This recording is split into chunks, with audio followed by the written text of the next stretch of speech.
Ya, terima kasih Mbak Eka. Suara saya bisa didengar ya, Mbak? Iya, Pak. Bisa Bisa didengar. ya. Ya, selamat malam dan rahayu semuanya.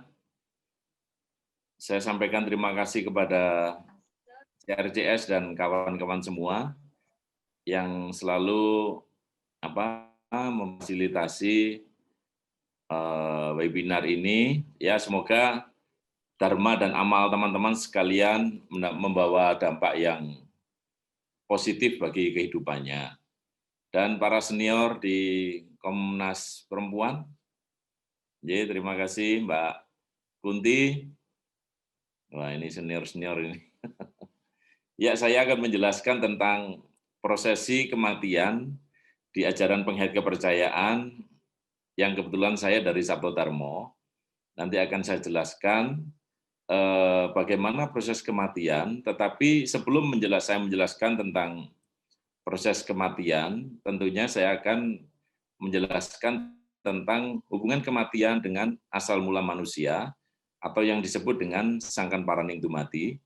Nah, di sini maaf saya nggak pakai seperti Pak Angkus itu, paparan seperti Pak Angkus, tetapi saya akan menggunakan ini karena di dalam ajaran Sabda Dharma itu ini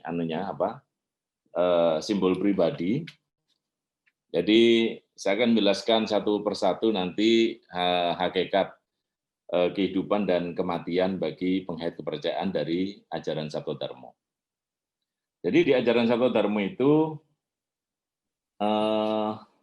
ini ada 4 unsur, 1, 2, 3, dan 4. Bahwa kehidupan manusia itu menurut ajaran Sabto Dharma terjadi dari 4 unsur. Ya, yang atas ini adalah nur cahaya. Ini berasal dari nur cahaya Tuhan. Lah nur cahaya Tuhan itu di dalam diri kita, nur cahaya Tuhan itu menjadi semar, ya. Semar. Jadi kalau di ajaran Sabta Dharma, nur cahaya Tuhan di dalam diri kita itu menjadi yang maha suci. Bahwa setiap manusia itu mempunyai yang maha suci yang berasal dari percikan cahaya Tuhan.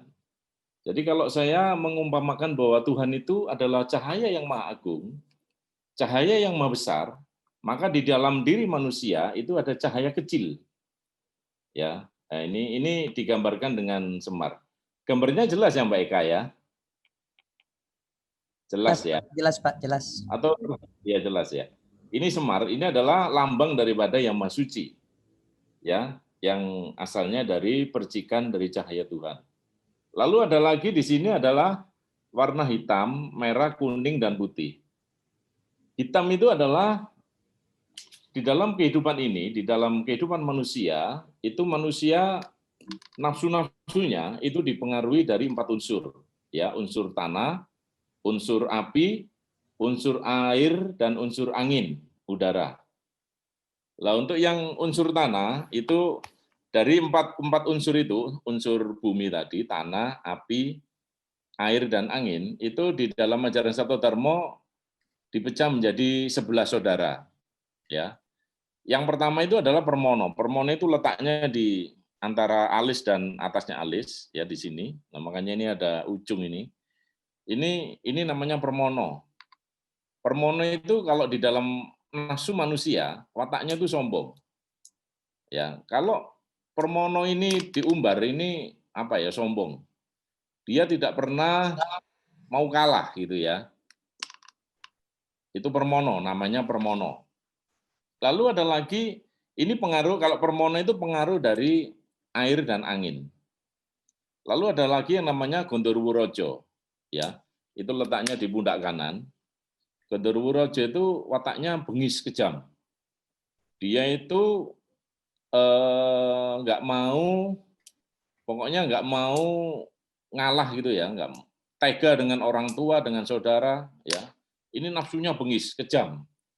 Ya kadang-kadang sekarang ini banyak orang yang nggak peduli itu anak, nggak peduli itu orang tua, membunuh sesama keluarga. Nah ini karena di dalam kehidupannya dipengaruhi oleh unsur Gondorwurojo. Itu berasal dari unsur tanah. Lah ini kebaikannya kalau di dalam kehidupan ini dia bersujud dengan rutin kepada Yang Maha Kuasa, kepada Tuhan Yang Maha Esa, maka Oke. kehidupannya ini akan apa ya, akan menjadi orang yang sabar, orang yang mempunyai rasa welas asih begitu. Lalu ada lagi di pundak kiri itu namanya jati ngarang. Ini adalah kejelekannya. Jati ngarang ini orang yang suka memfitnah. Orang yang suka memfitnah, orang yang suka apa ya, pokoknya menjelek-jelekan orang lain gitu. Itu namanya jati ngarang. Lalu ada lagi yang di tengah tengkuk ini, di tengkuk, itu ada saudara kita yang namanya Nogotaun. Nogotaun itu adalah orang yang tidak pernah bersyukur. Orang yang selalu merasa kekurangan terus, ya. Sudah punya mobil 99, hotelnya 99 tapi merasa kurang terus. Dan kekurangannya itu karena dari hasil yang tidak baik ya, mendapatkan uang yang tidak halal. Ya. Ini adalah Nogotaun, orang yang selalu khawatir akan kehidupannya. Tidak pernah bersyukur gitu ya. Terus ada lagi ini Bromo, ini pengaruh dari api. Itu letaknya di tengah-tengah dada ini. Itu adalah orang yang gampang emosi, gampang marah ya. Orang yang tidak pernah merasakan ketenangan. Mendengar sesuatu aja ada orang tertawa aja dia marah, gampang marah pokoknya itu. Itu adalah pengaruh Bromo api. Lalu ada lagi Bayu. Bayu itu orang yang suka ngeyel. Yang suka ngeyel. Ngeyel itu apa ya? Ngeyel itu ada orang pokoknya nggak terima gitu loh. Nggak terima gitu ya, gampang nggak terima dengan ucapan orang lain. Terus ada lagi Indro. Indro itu adalah orang yang pemalas. Dia sering makan banyak, tidurnya kenceng. Itu orang yang pengaruhnya Indro. Ya, disuruh kerja nggak mau, aras-arasan, males gitu. Itu Indro. Lalu ada lagi Sukmo Kencono. Sukmo Kencono itu orang yang karena pengaruh biologis ya, biologis. Jadi orang yang selalu di dalam kehidupannya itu selalu diliputi dengan nafsu-nafsu biologis atau seks gitu ya. Nah itu Sukmo Kencono itu. Sudah punya pacar cantik kayak bintang film, terus ada perempuan lewat cantik kok cek ngelirek lah itu Sukmo Kencono itu ya. Terus ada lagi Mayangkoro. Mayangkoro itu di Buser, itu adalah saudara atau nafsu yang berasal dari sari-sari tanah, sari-sari bumi dan air ya. Itu wataknya rakus Sukmo Kencono itu. Mayangkoro. Mayangkoro. Terus ada lagi Sukmoroso, orang yang selalu berperasaan. Oh, ada orang tertawa dikira menghina, dikira ngerasani gitu ya. Ada orang berbisik dikira membicarakan mereka, membicarakan dia gitu. Ini Sukmoroso, berperasaan buruk kepada orang lain. Terus terakhir adalah Bagindo Gilir. Jadi ada 11 saudara. Nah, di dalam ajaran Sabda Dharma, dengan sujud kita kepada Yang Maha Kuasa, nafsu-nafsu itu akan dikendalikan. Ya, pada saat sujud orang itu akan dikendalikan karena ini akan berdampak ketika kita mati, ketika kita akan meninggal dunia. Ya, ini harus disempurnakan pada saat kita hidup ini. Supaya dalam kehidupan ini orang bisa selalu di dalam kesadaran tinggi bahwa kita ini adalah makhluk sempurna ciptaan Tuhan. Nah, ini harus dikendalikan. Kalau nggak dikendalikan, ini bahaya ya. Akhirnya orang kalau nggak punya malu berlebihan itu seperti seperti orang gila yang telanjang itu dia nggak punya malu. Karena nafsu saudaranya tadi yang Sukmo Rosonya dan Sukmo Kencononya itu sudah tidak disinari oleh cahaya Tuhan. Akhirnya dia seperti itu. Gitu ya. Jadi orang gila itu adalah saudara sebelasnya yang dominan di dalam kehidupannya sehingga dia tidak mengenal malu karena dia sudah cahaya Tuhannya itu sudah putus ini. Hubungannya sudah putus ini dengan Tuhan. Ya itu adalah nafsu-nafsu yang ada di dalam diri manusia. Lalu bagaimana ketika orang itu akan menghadapi kematian? Ya. Biasanya ini leluhur-leluhur kita itu biasanya sering loh orang bicara tentang firasat. Loh, apakah mereka punya firasat ya mau meninggal dunia? Lah itu. Jadi sekali lagi Bapak Ibu sekalian, kalau manusia itu selalu berhubungan, selalu berkomunikasi, selalu bersujud kepada Yang Maha Kuasa, maka Yang Maha Kuasa akan memberikan pencerahan di dalam kehidupannya, termasuk ketika mereka akan meninggal dunia. Tuhan yang mempunyai rasa kasih sayang, maha kasih ya, moho asih. Tuhan itu mempunyai watak moho asih. Kalau sudah melihat atau selalu orang itu, umatnya itu berhubungan dengan Tuhan, dengan kasih sayang Tuhan, dan dia mengaplikasikan kasih sayang kepada sesama umat, kepada semua manusia, kepada keluarganya, kepada masyarakat, kepada bangsa dan negara, maka Tuhan akan memberikan kasih sayang juga kepada orang itu. Wujudnya apa? Ketika orang itu akan meninggal dunia, Yang Maha Kuasa itu akan memberikan, kalau orang Jawa itu ngarani firasat. Kowe gak duwe firasat toh gitu. Kamu nggak punya firasat ketika akan meninggal dunia. Nah ini biasanya orang itu 1000 hari sebelum meninggal, itu orang itu akan diberikan tanda-tanda oleh Yang Maha Kuasa bahwa kelak kamu akan 1000 hari ini akan saya ambil, kamu akan kembali kepada alammu gitu. Nah di sini Bapak Ibu sekalian, kalau orang itu sudah menerima tanda-tanda itu, maka orang itu akan apa ya? Meningkatkan kualitas hidupnya menjadi lebih baik dari yang kemarin. Ya, kalau misalnya orang itu dulu waktu hidupnya mengumbar nafsu, lah ini sudah mulai direm ini. Karena dia sudah merasa ada firasat bahwa Tuhan sudah akan memanggil saya. Nah, firasat itu biasanya antara 1000 hari, terus 2 tahun, 1 tahun, ya seperti kayak orang upacara orang meninggal itu. Terus sampai 3 harinya, dia akan diberikan petunjuk oleh Yang Maha Kuasa. Makanya Bapak Ibu sekalian, jangan kaget kalau leluhur kita, orang tua kita atau yang mbah kita itu sebelum meninggal, beliau kenapa kok sudah tahu? Karena sudah itu, sudah punya firasat dan punya tanda-tanda tadi.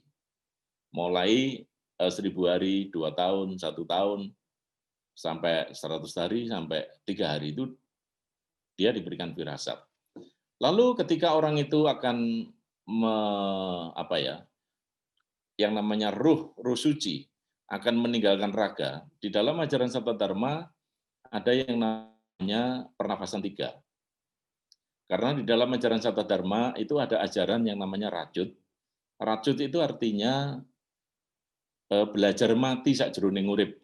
Ya, ini memang ajaran di dalam ajaran Sabda Dharma yang diterima oleh Panuntun Agung Sri Gutomo.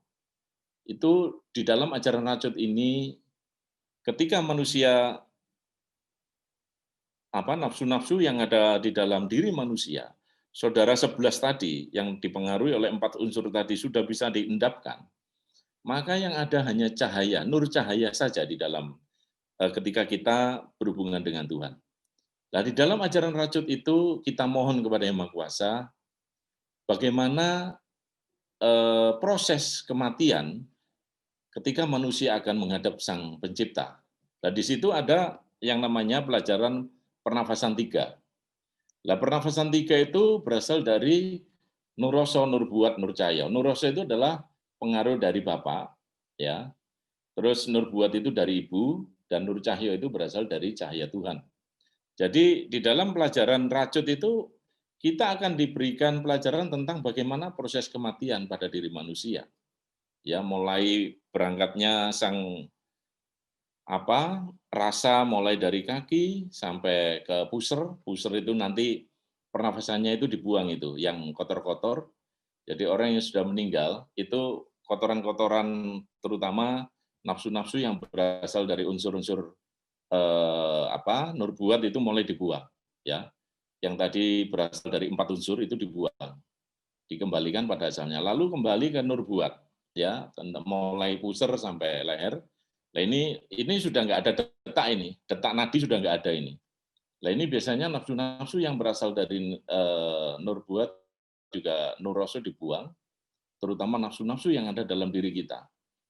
Ya, terus yang terakhir adalah ketika nafas sudah sampai leher, ini biasanya ini untuk pengetahuan kita.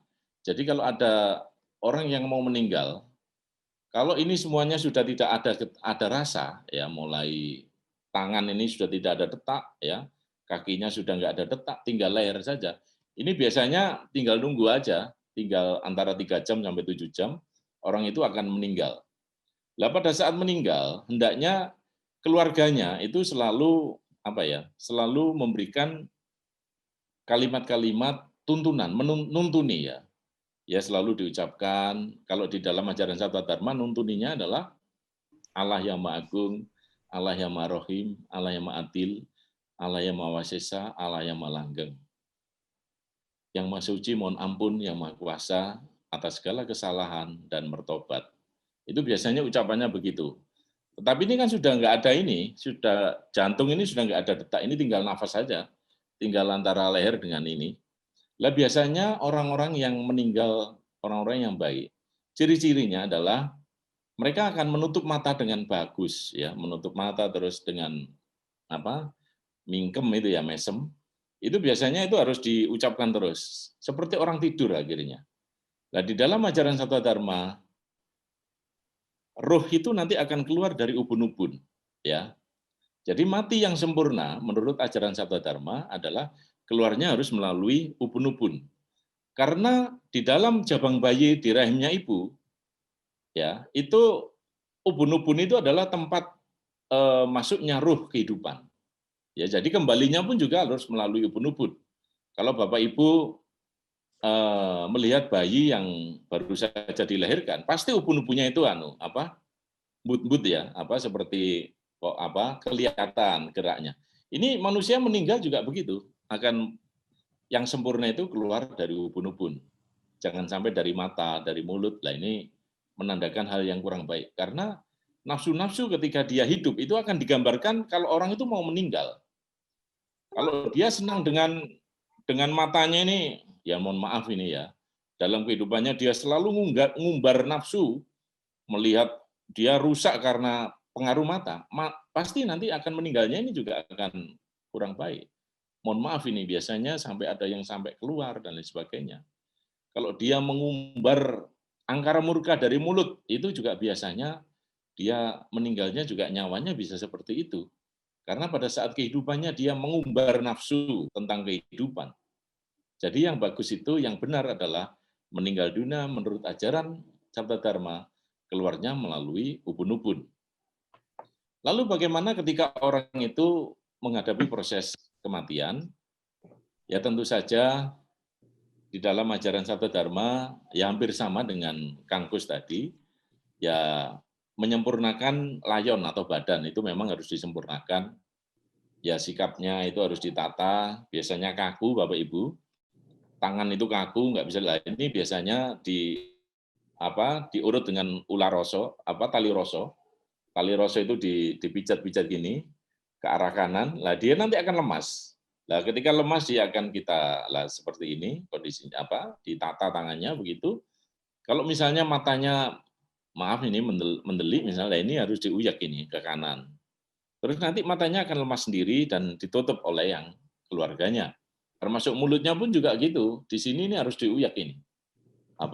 Tali roso ini. Ini adalah tali roso, bundaran-bundaran urat ini mempengaruhi ketika orang itu meninggal dunia. Nah, setelah itu tetap layon atau jenazah akan dimandikan dan tentunya yang memandikan adalah petugas yang ditugaskan oleh organisasi, namanya adalah pemuka penghayat. Dia memandikan, sebelum memandikan dia berdoa dulu, karena sebenarnya orang meninggal itu arwahnya itu masih di sekitar itu, ya dia tidak merasa kalau dirinya meninggal dunia, dia hanya bingung aja loh, kenapa kok saya raga saya dimandikan, gitu. Dia masih belum sadar kalau dirinya meninggal dunia, itu sampai 40 hari. Nah, lalu hendaknya keluarga itu harus bahagia, jangan sampai susah gitu ya. Karena si arwah itu mengetahui ini keluarga saya susah ya. Termasuk ketika orang layat itu dia tahu satu persatu itu tahu gitu ya. Lalu selanjutnya setelah dimandikan, tentunya di dalam ajaran Sabda Dharma memberikan pakaian. Pakaian itu memang serba putih, pakai jubah putih. Kalau yang laki-laki ini dipakai serban gitu ya, pakai serban. Jadi contohnya itu adalah seperti ini, pakai serban. Nah ini orang mati pun juga sama, pakai ini. Kalau laki-laki seperti itu pakai serban, pucuknya itu menghadap ke kanan. Kalau perempuan itu pucuknya menghadap ke kiri. Nah ini. Jadi seperti itu pakaiannya. Lalu setelah itu dilaksanakan sujudan, para warga itu yang layat itu dan keluarganya akan melaksanakan sujud di depan layon, ya biasanya jenazah kita sujudan bersama. Lalu maka layon jenazah itu bisa dikuburkan dan bisa dikremasi atau diperabukan ya. Perbedaannya dikremasi dan diperabukan sama dimakamkan. Itu kalau dikremasi itu cepat kembali kepada asalnya ya, sari-sari bumi tadi. Yang asalnya dari tanah akan kembali ke tanah, yang asalnya dari angin kembali ke angin, yang asalnya dari api kembali ke api, yang asalnya dari air kembali ke air. Jadi itu intinya. Lalu sekalian di dalam setelah itu di ajaran Sabda Dharma juga sama, ada sujudan peringatan 3 hari, 7 hari, 40 hari, 100 hari, 1 tahun, 2 tahun, sampai 1000 hari. Tujuannya kenapa kok ini harus diperingati? Nah, di dalam ajaran Sabda Dharma, antara 3 hari, 7 hari, 40 hari, itu yang asalnya dari angin, itu akan kembali ke angin. Ya. Kenapa kok ini harus disujudi? Ya, supaya angin itu kalau menjadi, ya jadilah angin yang betul-betul bermanfaat bagi kehidupan manusia. Jangan sampai angin yang akhirnya membawa virus. Ya. Jadi terus itu 100 hari sampai 1 tahun, 2 tahun, yang asalnya tanah akan kembali tanah. Kenapa kok kita harus sujudan upacara itu? Hendaknya kembali tanah itu ya tanah yang baik, menjadi tanah yang menjadi serbuk, menjadi bermanfaat bagi kehidupan. Ya sampai 1 tahun, 2 tahun, semuanya yang asalnya api ya kembali ke api. Apinya ya api yang betul-betul api yang baik. Jadi 1000 hari, kalau sudah 1000 hari biasanya seluruh raga ini akan kembali kepada asalnya, yang jadi termasuk saudara 11 tadi yang asalnya dari tanah, kan itu nafsu-nafsu 11 saudara tadi akan kembali kepada asalnya. Dan di dalam 1000 hari manusia itu akan kembali kepada biasanya mohon maaf ini, biasanya kalau dia dikubur itu betul-betul bersih. Kadang-kadang rambut saja nggak ada, tulang saja kadang-kadang nggak ada, kalau sudah 1000 hari. Nah ini menandakan bahwa dulu kita tidak ada dalam kehidupan, kembali ke tidak ada, kembali kepada alam semesta. Dan yang berasal dari nur cahaya Tuhan yang dilambangkan dengan semar tadi, yang artinya adalah yang maha suci, itu juga akan kembali kepada cahaya ilahi. Ya, jadi benar Pak Angkus, kadang-kadang banyak orang yang ini mohon maaf ya mungkin kadang-kadang ada perbedaan penafsiran. Biasanya ada jasad itu yang tidak bisa kembali, dia masih utuh. Jadi itu memang benar, pada saat kehidupannya orang itu hidup, orang itu selalu apa ya belajar tentang ilmu-ilmu kanuragan tadi atau Joyo Kawijayan. Ya selama hidupnya itu biasanya begitu. Lalu dia sebelum itu diruat, sebelum biasanya kalau orang Jawa di dalam ajaran Sabda Dharma, sebelum orang itu meninggal, maka segala ilmu yang ada di dalam dirinya, ilmu itu kan berasal dari jin gitu ya, itu harus dikembalikan karena itu apa ya? Itu adalah getaran-getaran berasal dari nafsu-nafsu tadi. Ya ini harus dikembalikan, harus dibuang ilmu itu. Kalau ilmu itu tidak dibuang, maka akan mempengaruhi jasad si orang itu yang meninggal tadi. Biasanya memang ini dampaknya jasad itu akan utuh. Nah, sebab ilmu itu harus dikembalikan kepada asalnya. Mungkin itu Mbak siapa? Mbak moderator, yang Pak saya Eka. sampaikan, Baik, Kak, Pak. ya Mbak Ika, ya Mbak Ika, itu yang saya sampaikan secara ajaran Sabda Dharma tentang prosesi kematian, dan tentunya di sini harapan kita semua semoga daring ini ya Kamisan bermanfaat untuk kita semua, dan akhirnya Bapak Ibu bisa mengenal, oh ternyata itu ajaran pengait kepercayaan, supaya tidak meraba-raba ini pengait kepercayaan itu apa. Ya, mohon maaf apabila ada hal yang kurang berkenan. Saya sampaikan selamat malam dan rahayu.